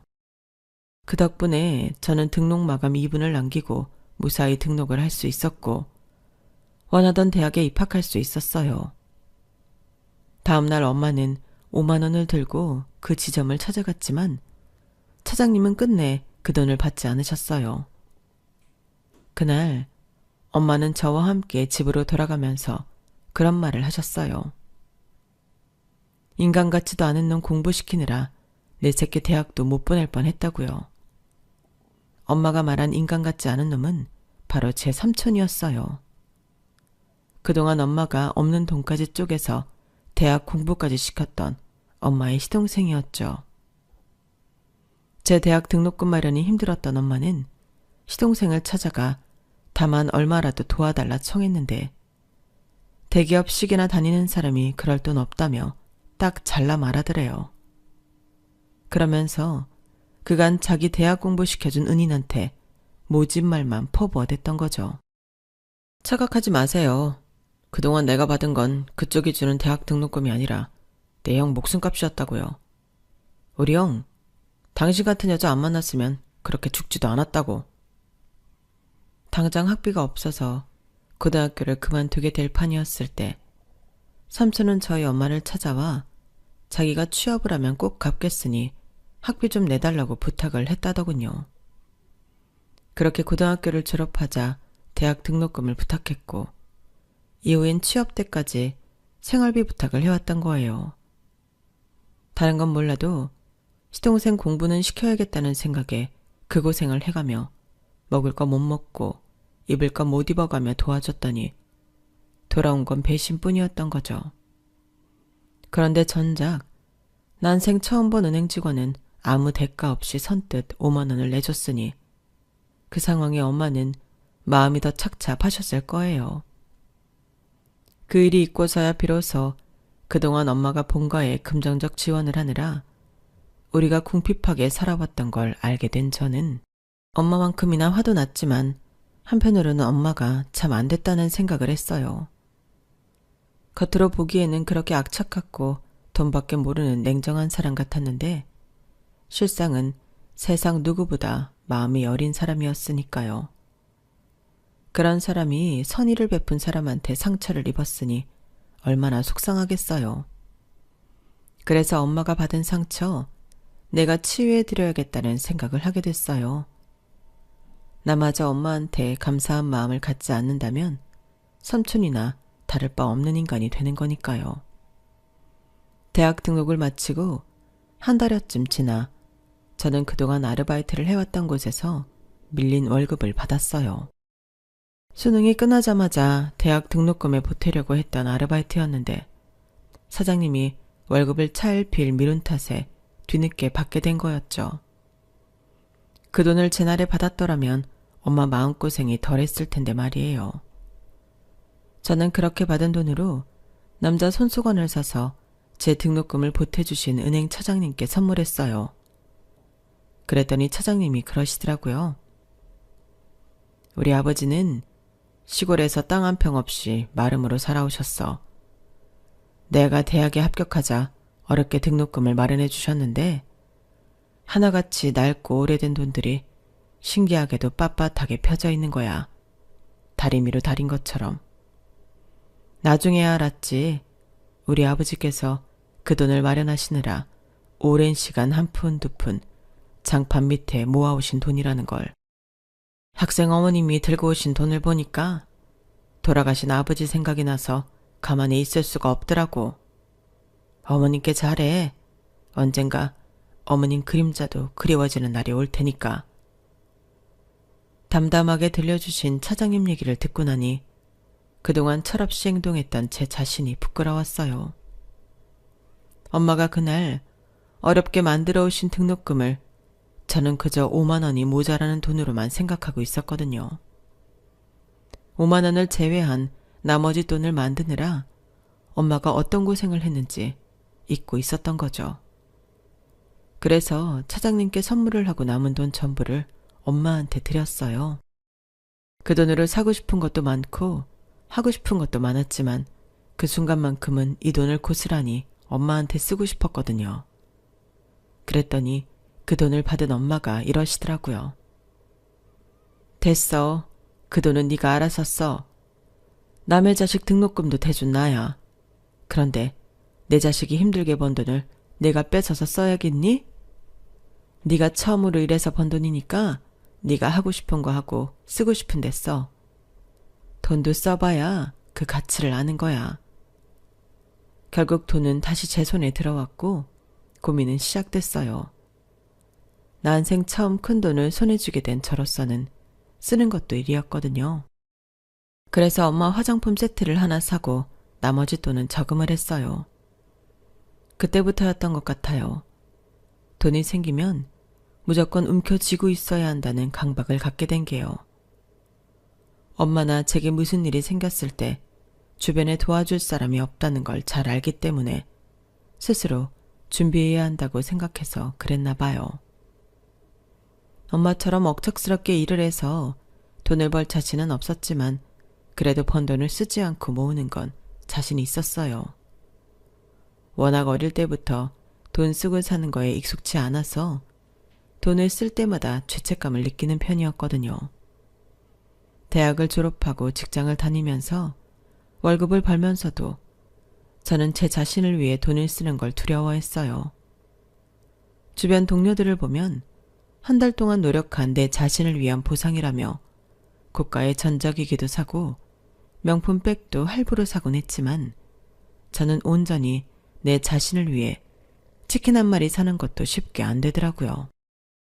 그러다 보니 직장 동료 사이에서 말들이 좀 있었던가 봐요. 제 앞에서는 안 그런 척을 했지만 제 뒤에서는 다들 지질이 궁상이라는 말들을 했던 모양이더라고요. 그걸 어떻게 알았냐고요? 제 옆자리에 있던 동료가 결혼 직후 회사를 그만두게 되었는데 퇴사하는 날 제게 그러더라고요. 지영 씨, 지금부터 내가 하는 말 고깝게 듣지 말았으면 좋겠어. 어차피 나는 떠나는 사람이니까 굳이 이런 얘기 안 하고 모른 척 할 수도 있지만 그래도 그동안 지영 씨한테 도움받은 것도 있고 해서 해주는 말이야. 지영 씨는 스스로를 절약하는 사람이라고 생각하는지 모르겠지만 남들이 보기엔 그냥 지질이 궁상으로밖에는 안 보여. 대학생도 아니고 직장인이 레자 가방을 들고 다니는 건 좀 그렇지 않나? 어지간하면 가죽백으로 하나 사. 그리고 웬만하면 휴대폰 좀 바꾸지 그래? 터치패드도 잘 안 먹히는 걸로 문자 보내고 있는 거 보면 좀 한심하거든. 옷도 그래.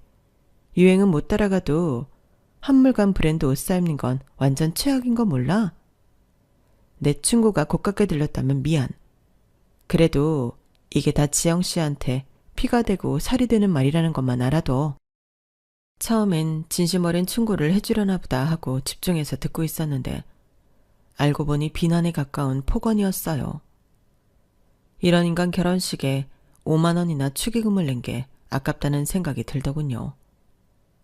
동료를 통해 축의금만 전한 거라서 밥 한 끼 못 얻어먹고 생돈 5만 원을 고스란히 날린 셈이거든요. 솔직히 그 돈을 돌려받고 싶은 생각까지 들더라고요. 그런데 저랑 같은 생각을 한 사람이 있었던 거예요.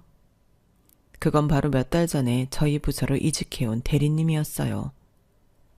바로 현재 제 남편이죠. 편의상 남편이라고 표기할게요. 남편은 여직원이 한 얘기를 다 들었는지 기가 막히다는 듯이 혀를 차며 다가와 말했어요. 그게 어딜 봐서 충고입니까? 쓰레기통에 버려도 시원찮을 개소리지.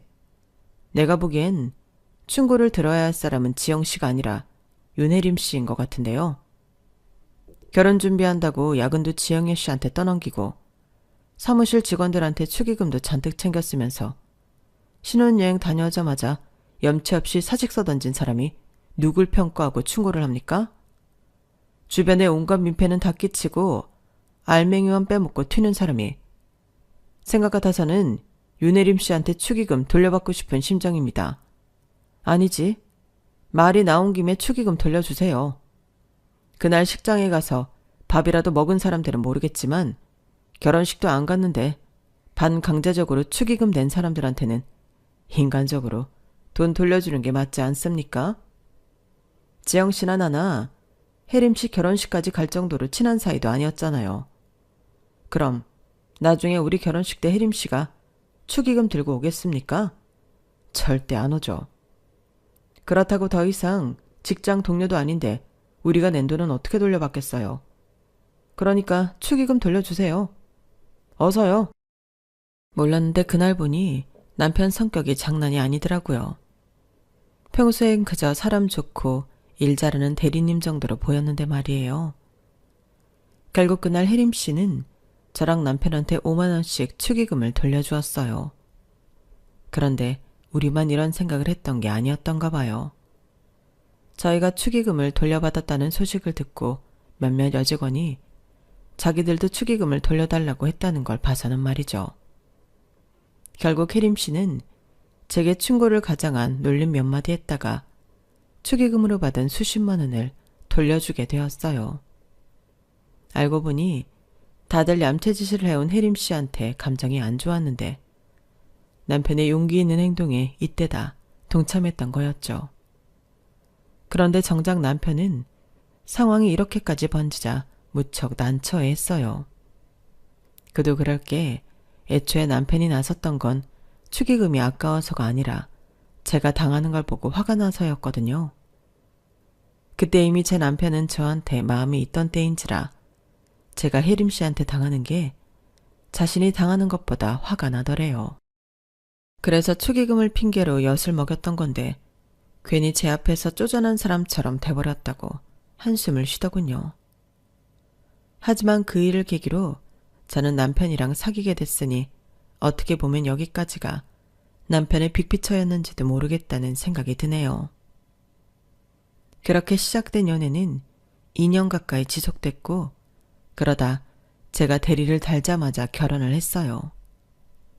처음 시댁에 인사를 드리러 갔을 때는 같은 직장에 다닌다고 하자 별 말씀을 안 하셨는데 상견례를 하고부터는 시어머니가 저를 대하시는 태도가 조금 달라진 걸 느꼈어요. 저희 결혼에 있어서 시댁에서 특히 뭘 더 해주시는 것도 없었고 그렇다고 제가 혼수를 못 해간 것도 아니었는데도 말이죠. 어머님의 이런 태도 변화가 무엇 때문이었는지 알게 된 건 몇 년 뒤 시동생이 결혼하면서였어요.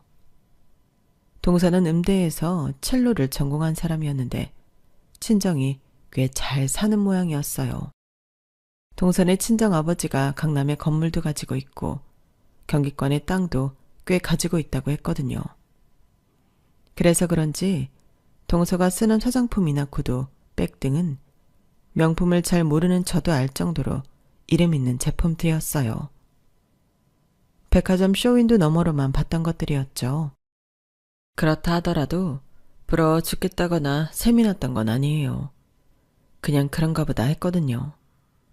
그런데 어머님의 행동을 보고는 솔직히 마음이 흔들리더군요. 저한테는 늘 무뚝뚝하고 고압적으로 행동하시던 어머님이 동서한테는 어쩜 그렇게 봄날 햇살처럼 따뜻하게 대하시던지 옆에서 보는 제가 다 부러울 정도였어요. 그래서 하루는 용기를 내서 어머님께 말씀드렸어요. 제가 부족한 점은 많지만 그래도 너무 미워만 하시지 마시고 좋은 점도 봐달라고요. 그랬더니 어머님이 헛웃음을 지으시면서 그러시더군요. 그래, 네가 무슨 죄겠니? 네 부모 직업을 네가 지정해준 것도 아닐 텐데. 그런데 말이다. 네가 아무리 노력을 해도 난 네가 좋게는 안 보일 것 같구나. 너 상견례 날 내가 무슨 소리를 들었는지 아니? 그날 한정식집 입구에서 네 엄마랑 만나서 같이 들어가는데 그 식당 사장이 네 엄마한테 그러더라. 시간 나면 자기네 건물 청소도 부탁한다고. 네 엄마가 뭘 해먹고 살든 솔직히 나 상관없다. 그런데 내 사돈이 남의 건물 청소나 하고 산다는 걸 사람들이 아는 건 또 다른 문제지. 내가 네 엄마랑 동급 취급을 받게 될 게 뻔하니까. 그날 그 한정식집에서 내가 얼마나 창피하고 모멸감을 느꼈는지 아니? 서빙을 하는 것들도 죄다 내가 건물 청소부 사돈이라는 걸 알 텐데 나를 온전히 손님으로 봐주겠냔 말이야. 내가 왜 네 엄마 때문에 별것도 아닌 것들한테 동정을 받아야 하니? 내가 왜 그래야 하냐고.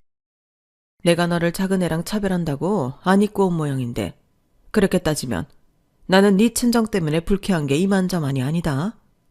그러니 다시는 이런 소리 하지 말아라. 내가 내 며느리 예뻐하고 말고는 내 마음이니까. 그러니까 어머님 태도가 변한 건 저희 엄마 직업 때문이었던 거예요. 당시 저희 엄마는 그간 모아둔 돈으로 엄마가 일하던 청소업체를 인수해 운영하고 있었는데 하필 한정식집 사장님이랑도 안면이 있었던 모양이었어요.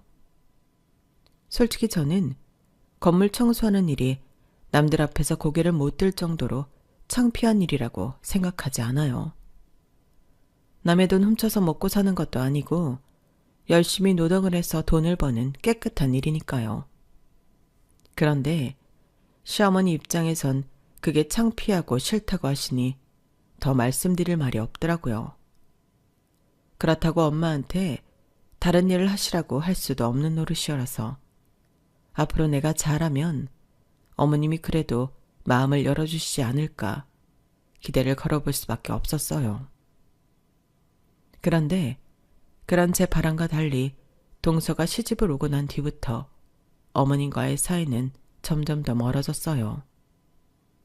저랑 살아온 시간이 더 긴데도 불구하고 어머님과 동서는 그 짧은 시간에 무척 가까워졌거든요. 그러면 그럴수록 어머님은 점점 더 저를 멀리하시고 말조차 섞는 걸 싫어하셨어요. 제가 어머님께 뭔가를 여쭈어 볼 때면 단답형으로 대꾸를 하시거나 턱이나 손으로 가리키시는 정도였는데 동서한테는 먼저 살갑게 말도 거시고 칭찬을 그렇게 해주시더라고요. 그러면서도 제게 시키실 일은 따박따박 시키시는 걸 보면 어떤 의미에서 참 대단한 분 같았어요. 그중 하나가 아버님 제사였어요. 제가 시집 왔을 때는 본가에서 어머님이 직접 지내시던 제사였는데 제가 시집 오고 이듬해부터는 저희 집에서 저더러 지내라고 하시더라고요. 어차피 장남이 물려받아야 할 제사이니 미리 받아서 하라고요. 당시만 해도 아이가 없었던 터라 어머님 말씀을 순순히 따랐는데 그해 겨울 계획에 없던 임신을 하게 되면서 육아와 직장생활까지 병행하다 보니 제사를 떠맡은 게 후회가 되더라고요. 하지만 어쩌겠어요. 이미 엎어진 물이기도 하고 언젠가 제가 맡아야 할 일이기도 했으니 어떻게든 해보는 수밖에요. 생각해보면 어차피 본가에서 제사를 지내도 제가 가서 일을 다 할 게 뻔하니까 차라리 제 집에서 지내면 이동 시간도 줄고 차라리 낫겠다는 생각도 있었어요. 그래서 매번 아버님 제사 때마다 월차를 내거나 반차를 내고 집에서 음식 준비를 하곤 했어요. 그리고 문제의 사건이 있었던 그날은 남편도 월차를 내고 함께 제사 준비를 했어요. 매번 저한테만 집안일을 떠넘기는 게 미안하다며 앞으로는 제사 때 자기도 월차를 내고 함께 일을 하겠다고 하더군요. 남편이 이렇게 할 수 있었던 건 그해 초부터 개인 사업을 시작했기 때문에 가능할 수 있었어요. 회사에 눈치 볼 사람이 없었으니까요. 남편이랑 음식 준비를 하고 상까지 다 차리자 동서가 전화를 했더라고요. 어머님 모시고 저희 집으로 오고 있다고요. 마침 우리 애가 졸린지 칭얼거리길래 제가 애를 재우고 오겠다고 했더니 남편이 말리더라고요. 어머님이 오셔서 네가 안 보이면 또 한 소리 하실 거라고요.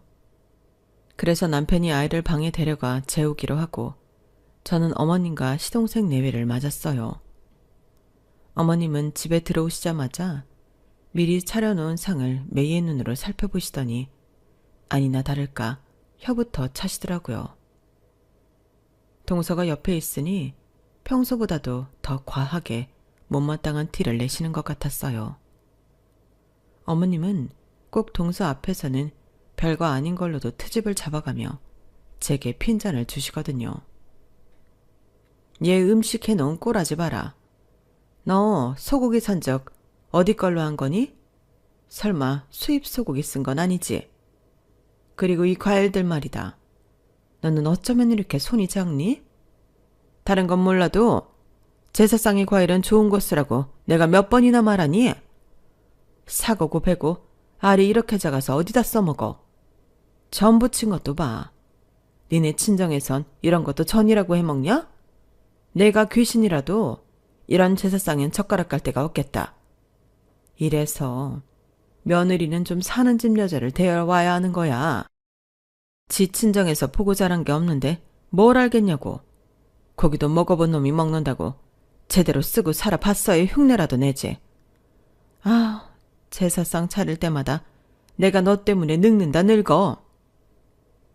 하루 종일 기름 냄새 맡아가며 발이 퉁퉁 붓도록 일을 하고도 수고했다는 말 한마디 못 듣는 것도 억울한데 이런 취급까지 당하니까 억울하고 창피해서 눈물이 핑 돌았어요.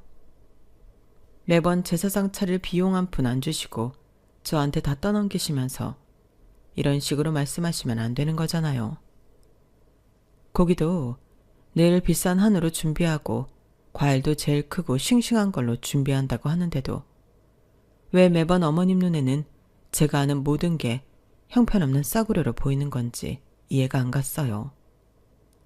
특히 동서가 들어오고 난 이후로 더 이렇게 저를 못 잡아먹어서 안달이시니 정말 미치겠더라고요. 그래서 이번엔 저도 더는 안 되겠다 싶어서 한 말씀 드렸어요. 어머님, 저 하루 종일 힘들게 일만 했어요. 회사에서 오전 근무 마치자마자 반차 내고 장 봐와서 지금까지 일하느라 점심도 못 먹었다고요. 그런데 수고했다는 말 한마디 없으시고 타박만 하시니까 너무 서운해요. 소고기는 한우 맞고요. 과일은 과일 가게에서 제일 크고 싱싱한 걸로 샀어요. 저 아버님 제사상에 싸구려 재수 올린 적 없어요. 평소에 비싸서 저희는 못 사먹는 제일 좋고 크고 싱싱한 걸로만 준비한다고요. 그런데도 어머님 눈에는 안 차신다면 할 수 없네요. 정 마음에 안 드시면 앞으로 제사상은 어머님이 준비하세요. 그러자 시어머니가 눈을 부릅뜨고 달려드셨어요. 이게 아주 못 배워먹은 티를 내는구나. 뭐가 어쩌고 저째? 누구 보고 제사를 지내라고? 얘가 아주 날이 갈수록 가관이구나. 그래, 네가 할 만큼 했다고? 고기고 과일이 제일 크고 좋은 걸로만 샀다고? 하이고 얘, 내가 이날 이때까지 소고기며 과일 한 번 안 사본 사람인 줄 아니? 작은 애야, 네가 말해봐라. 지난 추석에 내가 너희 친정에 보낸 한우 세트 말이다. 그거랑 이 상에 오른 소고기랑 차이가 나니 안 나니? 그리고 올 설에 보낸 과일 세트랑 상에 오른 과일이랑 크기며 때깔이 차이가 나 안 나? 어머님도 참, 형님도 있는데 저한테 그런 걸 물으시면 제 입장이 곤란하잖아요. 형님, 미안하지만 이번 일은 어머님 말씀이 맞는 것 같아요. 저희 집에 명절 선물 보내주신 거랑 비교했을 때 확실히 다르긴 하거든요. 그 말에 저는 한숨이 툭 튀어나왔어요. 그러자 어머님이 바로 한 소리 하시더군요. 왜? 이젠 작은 애 말도 못 믿겠다는 거냐? 그럼 내가 백화점 영수증이라도 찾아서 보내줘야 믿겠니? 어머님 그만하세요. 형님도 음식하느라 힘들어서 그런 건데. 그쵸 형님? 그냥 다음엔 더 좋은 걸로 하겠다고 말씀드리세요. 정 안 되면 제가 단골 가게에 연락해서 고기랑 과일은 보내드릴 테니까요. 두 사람은 제가 자신들 말을 못 믿어서 그런다고 생각하는 것 같았어요.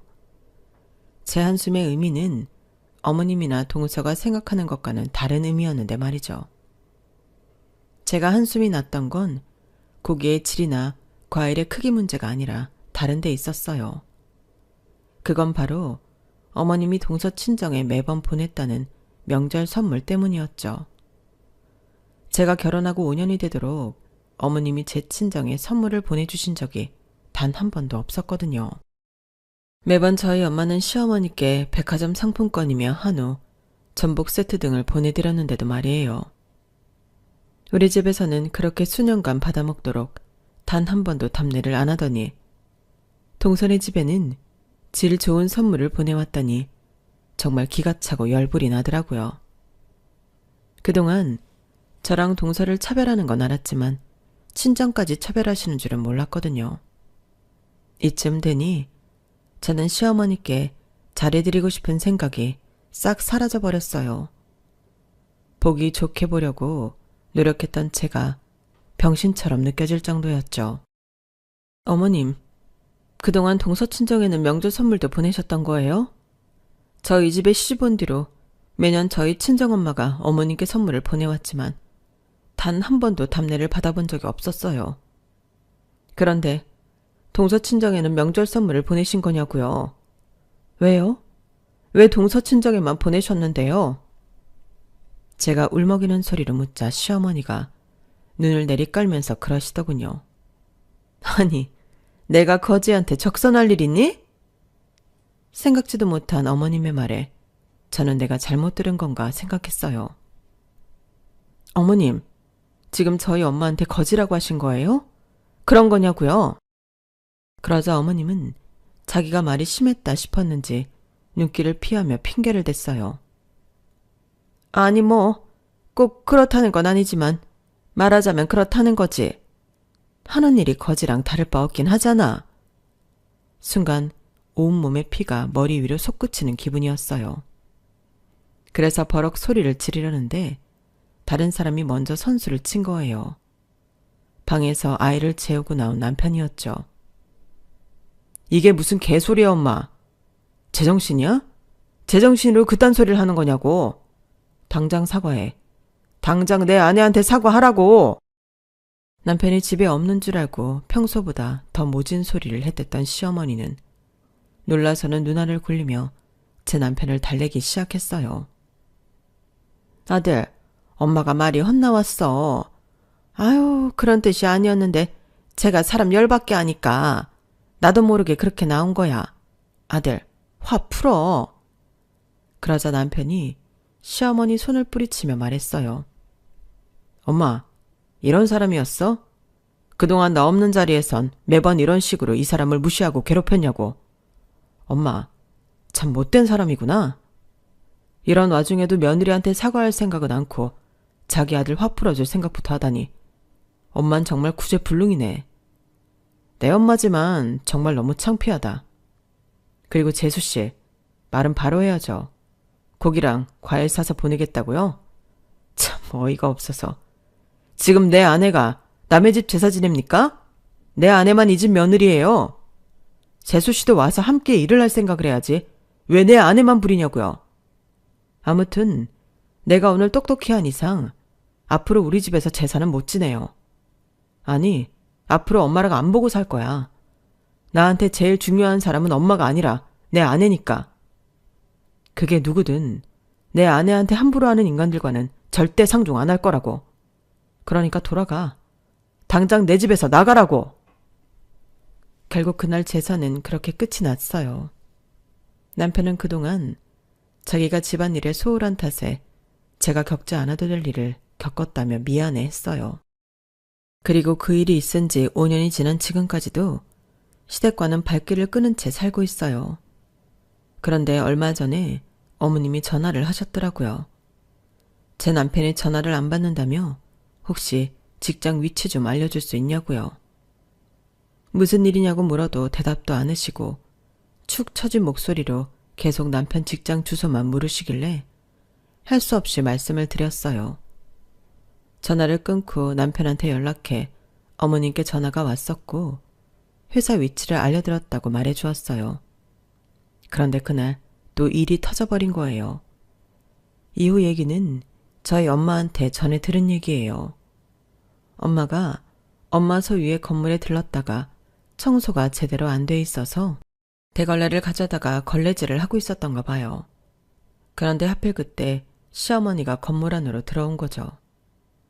비록 자식들이 연을 끊고 사는 시부모지만 안 그래도 사돈된 사이에 모른 척할 수 없어서 먼저 인사를 했더니 시어머니가 저희 엄마를 머리부터 발끝까지 쭉 훑더니 한숨을 푹 쉬더래요. 그리고는 글쎄, 이봐요. 어쩜 사람이 이렇게 지지리도 궁상입니까? 아니, 여기가 어디라고 그꼴로 있어요?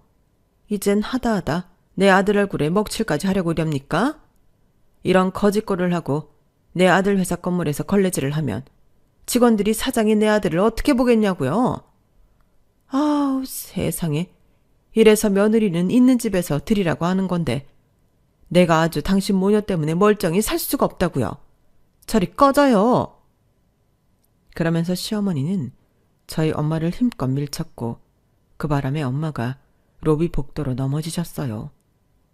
순간 경비실에 있던 건물 경비 아저씨가 달려와 저희 엄마를 부축하며 말했어요. 아유, 정 여사님, 이게 무슨 일입니까? 경찰 불러드려요?